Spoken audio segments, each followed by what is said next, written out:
And we're back. You're listening to the Talking Boxing with Billy C show. Hey, man, don't forget about my book, Tom Molyneux, From Bondage to Baddest Man on the Planet. You guys know I'm going to keep bugging you, until you buy at least a half a dozen copies. You can get a copy right now by visiting Amazon.com or BarnesandNoble.com. If you want a signed copy, visit our website, www.billycboxing.com, and click on the book club section. Now, just before we took our break, which we normally don't do on Fridays, I was telling you guys about a new project that's underway, a really fun documentary, and I have the person I was telling you about. Galen Ross joins us right now, all to tell us about the Title Shot projects. What's up, Galen? Hi, Bill. Hi. Glad to be on. This is great. Actually, talking about your book, Title Shot is, we're raising funds to finish this boxing film. That we have thousands and thousands of feet of footage, negative film. It was all shot on film in the vault. And we're trying to get it out. This was shot in the 1990s with some spectacular boxing footage besides great characters, many who are no longer with us, like Al Gavin and Angelo Dundee. And for people who are pledging to help finish this film on Indiegogo, one of the rewards is your book signed by you, and they get extra thank you and gratitude on the film and credit. So there's really a plus to there's really a double plus of helping fund the film and getting your book, which is terrific. No, that sounds like a great idea, and I certainly appreciate that. Well, tell us about Title Shot. I know it's been long in the making. You took all this footage. Let all my listeners and viewers know you took all this footage back, 20 years ago. And what made you decide to all of a sudden put it together and make this film and try and get this documentary out as soon as possible? I mean, what was the whole chain of events? From the beginning of when you started, filming it. Obviously, you had the idea back then to do it then. And then it was put on the shelf. What resurrected? I mean, just give us the whole lowdown of the story. Okay, I will. Well, 20 years ago, I was introduced to Gleasons gym in Brooklyn, which is legendary. I mean, I don't need to explain that to any of your listeners, how incredible a gym. I mean, everybody had been in that gym training and fighting, sparring over the years and locations. And we were introduced to a fighter at the time. It was 1995, Godfrey Nia Conda, young Ugandan junior middleweight who was being trained by then Irish Bobby Cassidy, who had turned fighter trainer. And so we decided to follow this story. Besides being at Gleasons, we wanted to see what was the inside of professional boxing. And we were allowed this incredible access through 4 of his fights, and it was a real roller coaster going with Godfrey. We went from fights in New York to the Great Western Forum in Los Angeles, and we were literally on the highs and the lows for his quest for a title. So all of this was shot, not on video, but real film. I mean, the way it's actually, I believe that boxing always should be photographed. It's on 16-millimeter film and handheld and real up close. And through some terrific people, meeting them on the way, like Shane Mosley, who was then sparring with Godfrey. He was just an up-and-comer, and we filmed him in Los Angeles with his father, who was then his trainer-manager. We had Kevin Kelly, who was giving Godfrey advice at the time, and others like Al Gavin, Cedric Kushner, Angelo Dundee. I mean, it's really a whole glossary of characters. And all of it was filmed. And then what happened, because it was film, it was very, very expensive to finish in those days. So we sort of put it on ice. We put it in the vault. And thinking, we'd come back to it in a few years. And what happened then, I think, is that at the end of the 90s, and something happened in around the early 2000s, boxing took a decline in the interest. So people were no longer so excited about boxing. And so we couldn't get the interest back for it. And so now, I think that indeed boxing is having a comeback. And a lot of people are very interested, not just in boxing, but looking at this literally a time capsule of professional boxing in the 1990s, who was there, how it worked, behind the scenes. And I think that's the other thing. Godfrey wasn't part of any particular network or Showtime or HBO. It wasn't being promoted by anybody. So the access was really unfettered. We were like a fly on the wall, seeing scenes between trainer and manager. His managers at the time was Tom Loeffler, who had Mouthpiece Productions, who's now at K2. It was really unveiled. Nobody said don't film. And so we got scenes that I think you only see now, it's scripted features. And this is what we want to get out, and we want people to see. So we've got to raise $25,000. We're a quarter of the way there almost, and we've got 44 days left to do it on the Indiegogo campaign. I think we're going to get there. Let me ask you this. Originally, when you were first starting to, film, get all this footage, in the steps that you need to take to create a film. Obviously, right. I don't know all of that. That's your business, not mine. But it obviously started out about Godfrey Nia Conda, right? I mean, you were going to do the story basically on him. Do you feel that since this project has been on the shelf or in the vault or however you look at it, that now, because of those guys that were involved in the background, so to speak, the Sugar Shane Mosleys as an amateur, the Kevin Kelly, who was a top fighter at that time, Al Gavin, who was regarded as one of the best cut men ever in the sport, exactly. Cedric Kirchner, who went on to be and was at that time a top promoter, and probably all the other guys that were around there. Bob Miller was probably there. He was a Al Gavin crony. Some guys that are involved with boxing today, all these guys. Now, has this project now kind of evolved into something, like you said, more of a time capsule above and beyond Godfrey Nia Conda, or is it still the story of the trials and tribulations of a young fighter trying to find his way back in the 90s? Yeah, I think it's all of that. I mean, we all know that Godfrey Nia Conda, all we have to do is look at the boxing record, is that he didn't win his title. He lost the fourth fight. So there's no surprise there. But you know what? My feeling is that it's always been, it's the knowing the ending is not the point. It's what was the journey, and to be on this inside track with all these incredible characters that you just named, who are now legends.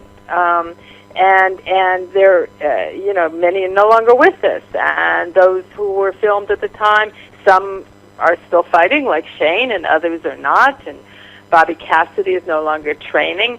But to see this journey of sort of an everyman as a fighter through the lens of all of these different people, and it's a real mosaic. And I don't think there's a boxing story or film, again, it's not a feature film, that in a narrative way, it allows you to see that, that allows you to have that sort of real close-up access, where nobody is promoting or hyping or trying to make something that it's not so. So Godfrey is now actually a regional mayor of Kampala. He went back to Uganda, and he went into politics, and he's also following boxing as well there.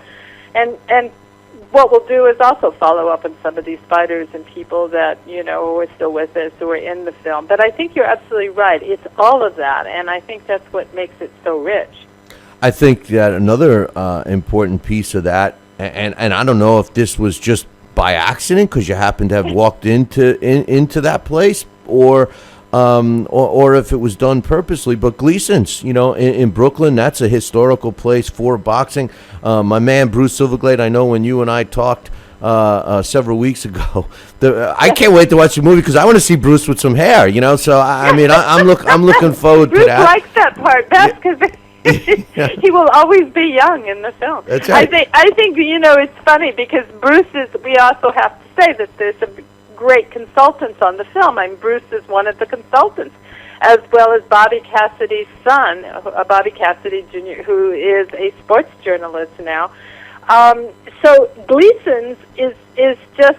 I mean, I haven't been back to Gleasons in maybe over a decade, really. And to be there, there's a few differences now, of course. When I was filming 20 years ago, I was the only woman in the gym. And now, the gym is filled with women training and boxing professionally or just taking it up as a sport. And then there was Hector Rocco, who's there, still there. One of the rewards for people who pledge, they can train with Hector in the ring. Hector, who trained Hilary Swank, so that whole wonderful world is still there. And Bruce has said many times that of all the films that have been shot there or have used Gleasons as a backdrop, this is still his favorite. And I think partly again it's because. I did before the boxing film. I did a film on diamond dealers on New York's 47th Street, and there were $1 million rubies and diamonds, and after a while, they all start to look the same. But it was the people behind that, who were great stories, great legacies, great histories, and that community in Gleasons, and as we traveled with Godfrey, it was the same thing. We kept meeting all these wonderful people, and they're in the film.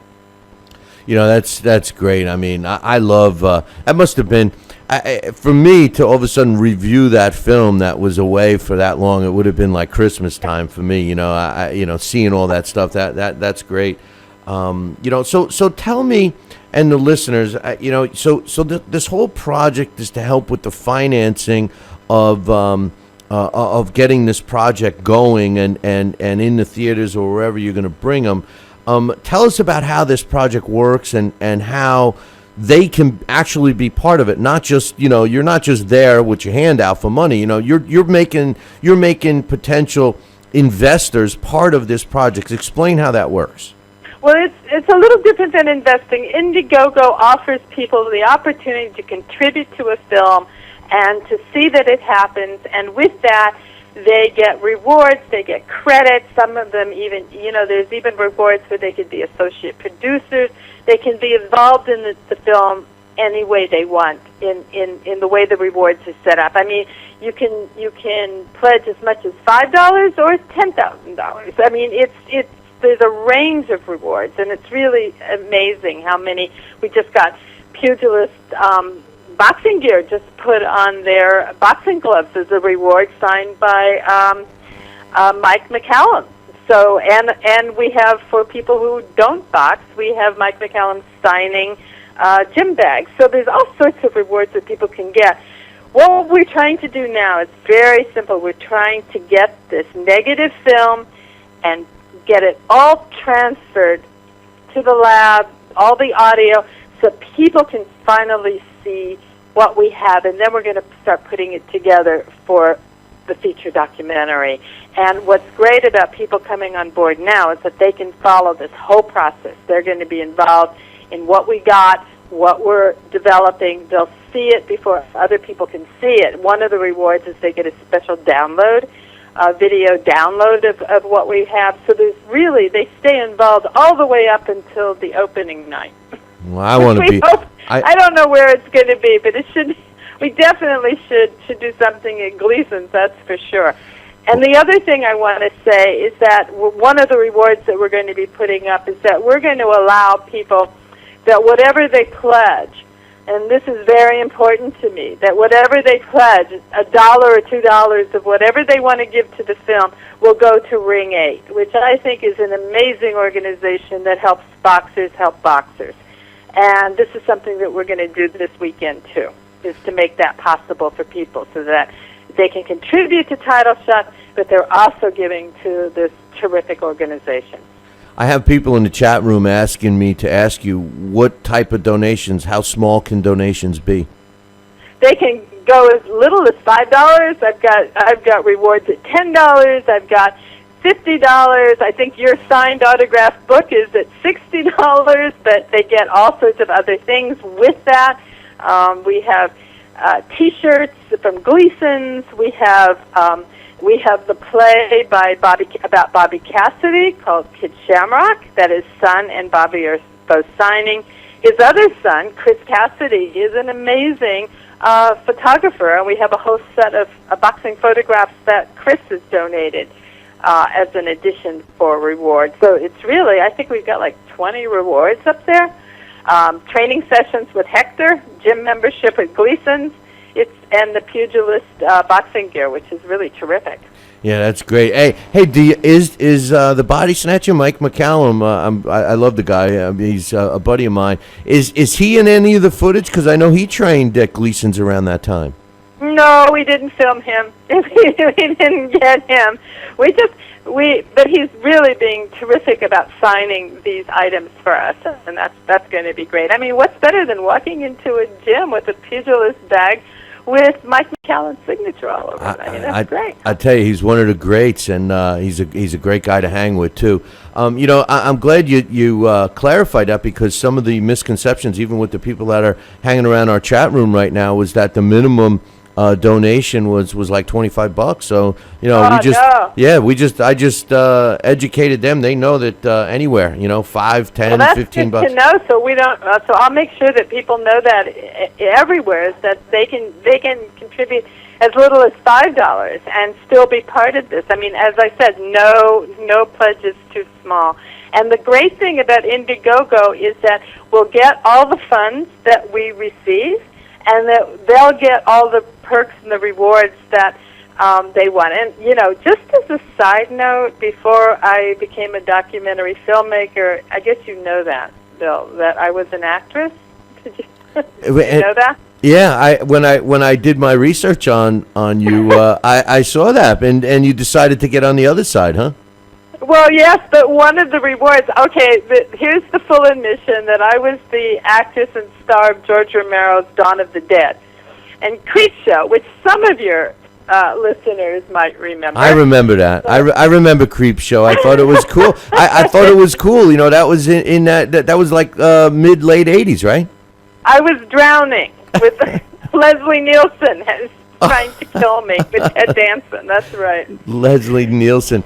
He's a funny guy. There's no doubt about that. He was great. So anyway, some of the rewards are autographed photographs and postcards. I mean, you can get autographed postcards for as little as $10. I mean, you can't beat that, right? No, that's good stuff. Hey, listen, I definitely want, keep me posted. I definitely want to be involved as this thing moves forward. And but before we let you go, as far as this project, what we're trying to push now, you correct me if I'm wrong. I have the banner up on BillyCBoxing.com, so anybody that's watching or listening can go up there and click that banner. That banner takes them right to where they got to go to get involved, right? To make a donation and see what other things you got going on there. Correct? Yes, and they can go right. They can either go hit that banner, which is the easiest thing to do, is on your website, or they go to TitleShotFilm.com or Indiegogo Title Shot, and you'll get there. But the best thing is to hit the banner on your website, because everybody knows that, or TitleShotFilm.com. And they can also leave me personal comments or questions. Everything can go on that page. There's a place for comments, too. So if they have anything that they want to ask or they want a specific, I'm here to answer. Well, I told you, one of the things, we got to get pizza at the place across the street from Gleasons, right? We talked about that. Last time I was down at Gleasons, that's all that, besides them towing my car, and I had to go to get it, because I didn't see the sign that was hiding behind a tree. I love that pizza place right across the street, so we definitely got to go there. How long is this project going to be going on? When are you going to know if you got the home run or not? Well, what we're going to do is, no matter what we raise, we're trying to get the whole amount of $25,000. As I said, we're a quarter of the way there. We got 40-some days to go. But whatever we raise, we're going to sort of do it in the stages. So whatever we get, we're going to do the most important scenes first, so we can start to show people. And I mean, I'll tell you, there's one scene that is just amazing, and that scene in particular is the night that Godfrey lost his bout at the Forum in Los Angeles. And there is a scene where in the midnight hotel lobby, just the trainer and the manager are talking about Godfrey's fate. And I truly don't know if there's any scene like that ever filmed in documentary history for boxing. It's chilling.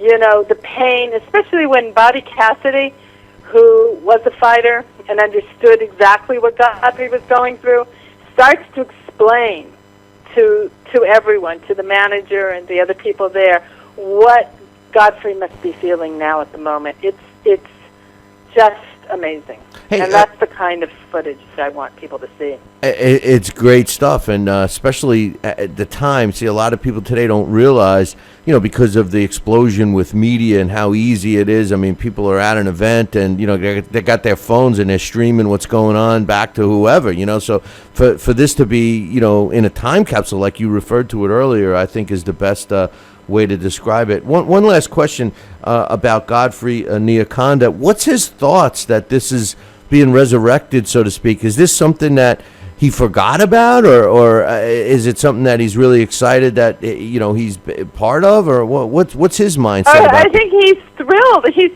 suddenly reappeared back on Facebook and emailed to me, and he's really he thinks it's great. You know, I mean, and of course, even in Uganda, he's been involved in boxing and the commissions there for the Olympics and all sorts of other issues. So he's never really walked away from boxing, but he certainly hasn't thought about this film in 20 years. So I think it's he's delighted. I think everybody is very pleased that this is going to be a record that, you know, footage this gorgeous, and I'm talking about cinematography, because the photographer who shot this shot films like Metallica and Paradise Lost and some beautiful documentaries, and I worked with him for 20 years too anyway, should not be sitting in a vault. No. It needs to be out there. You mentioned Creepshow, and all I can think of now is the character in the beginning. Yeah, you know, that little monster, you know, he's like kind of a comedy guy. That Creepshow, what was, I don't even know what his name was. Oh, right, the little cartoon thing that came out with the Stephen King moment, right. It was just, you know, it's sort of like funny, you know, but anyway. Galen, listen, it was great chatting with you, Bill. And I'm glad you enlightened us on the Title Shot project, and we hope to help you along the way. So maybe what we should do is revisit. You can give us an update, you know, in another week or so, a couple of weeks, and we'll see how things are going. And in the meantime, like I said, what we'll do is we'll forward you, you know, a copy of this interview, and hopefully you can get it out there for yourself. Terrific, and just reminding all your listeners, there's not a pledge that's too small. Everything is welcome, and we really want to hear from your listeners. Thank you. And the best way for them is to just either go to titleshotfilm.com or just click the banner that's up on our website, right? That banner, it's right there on the right. There's a picture of Godfrey, and it says right there, it's a little box right there. Hey, you like where we put it, huh? Right there on the front, easy to see, I right? like that, Bill. Thank you. All right, Galen, listen, it was great chatting with you, and I look forward to next time, okay? Thanks a lot. Thank you. Bye. Take care. That was Galen Ross, Title Shot Film. Check it out, man. Just like we were talking about, you can get to it. If you go to our website, www.billycboxing.com, the banner is right there on the right. It says Title Shot. Just click it. It'll take you right to where you go. She did a great job in preparing a little video, a little history about the film and what it's all about, basically what we talked about. Take an extra 5-10 minutes and go and check it out. And, of course, make a pledge. And, you know, if you've been trying to... you know, kill two birds with one stone, you can get a copy of my book, okay? Make a pledge and get a copy of the book, all right? So, anyway, great stuff there from Ms. Ross. And I am going to make her meet me for a slice of pizza across from Gleasons, so she doesn't know what she's in for. But